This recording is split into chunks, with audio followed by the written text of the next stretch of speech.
గంజాయి అమ్మకాలపై పోలీసులు ఉక్కుపాదం. గంజాయి విక్రయిస్తున్న 6గురికి రిమాండ్. తూఫాన్ మండలం పోతరాజపల్లి గ్రామ శివారులోని హనుమాన్ వెంచర్లో 8 మంది వ్యక్తులు గంజాయికి బానిసై గంజాయిని సేవించేందుకు తెచ్చుకుంటూ దాని వ్యాపారంగా మలుచుకుని ఇతరులకు విక్రయాలు చేస్తున్న 6 వ్యక్తుల్ని అదుపులోకి తీసుకున్నట్టు తూఫాన్ డీఎస్పీ నరేందర్ గౌడ్ తెలిపారు. అనంతరం ఆయన మాట్లాడారు. శివానందం తూఫాన్ ఎస్ఐ గారు మరియు వాళ్ళ టీము ఐడి పార్టీ తోటి ఇక్కడ రైడ్ కండక్ట్ చేయడం జరిగింది. ఇక్కడ ఒక 6 మంది వ్యక్తుల్ని అదుపులోకి తీసుకున్నారు. మొత్తం 260 గ్రాముల గాంజాను వాళ్ళ నుంచి స్వాధీనం చేసుకోవడం జరిగింది. అదేవిధంగా సెల్ ఫోన్లు 2 2 వీలర్స్ 3000 క్యాష్ కూడా తీసుకున్నారు. దీంట్లో ఈ ఒక 2 వ్యక్తులు మొత్తం పారిపోయినారు 8 మందిలో.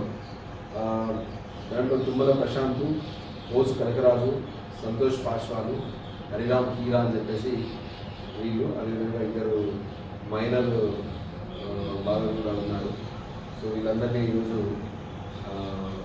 కోర్టు ముందు ప్రొడ్యూస్ చేయడానికి అరెస్ట్ చేసి వాళ్ళని కోర్టు ముందు ప్రొడ్యూస్ చేస్తున్నాము. సో గాంజాయి తర్వాత డ్రగ్స్ అనేవి నిషిద్ధ పదార్థాలు.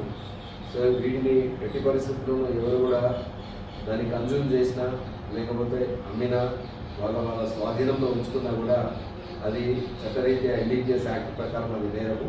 ఎవరు కూడా దానికి ముఖ్యంగా గాంజాయి తర్వాత ఈ డ్రగ్స్ తీసుకోవడం చాలామంది వాటికి బానిసలు అయిపోయేసి వాళ్ళ జీవితాలను నాశనం చేసుకుంటున్నారు. కాబట్టి మా అప్పీల్ ఏంటంటే దయచేసి ఎవరు కూడా ఈ గాంజాయి వ్యసనానికి డ్రగ్స్ వ్యసనానికి ఎవరు కూడా లోన్ కావద్దు. అదేవిధంగా ఈ విధంగా ఆ గాంజాయి బిజినెస్లో కూడా ఎవరు కూడా ఇన్వాల్వ్ అవ్వదు, పెడ్లర్గా మారద్దు. ఎందుకంటే కఠినమైన చట్టాలు ఉన్నాయి. ఈ చట్టాల ద్వారా వాళ్ళ మీద కోర్టుకు వెళ్ళిన తర్వాత వాళ్ళ కెరియర్ కూడా స్పాయిల్ అయిపోతుంది.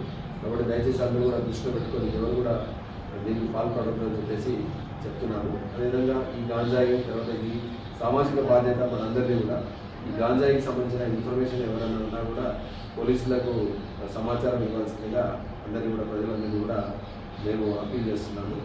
ఈ కార్యక్రమాన్ని అంటే ఈ రకంగా రైడ్ కండక్ట్ చేసేసి ఈ గాంజాయిని అరికట్టడంలో కృషి చేసిన ఎస్ఐ శివానంద్ వారి సిబ్బంది, అదేవిధంగా సిఐ రంగకృష్ణ గారిని కూడా అభినందిస్తున్నాము.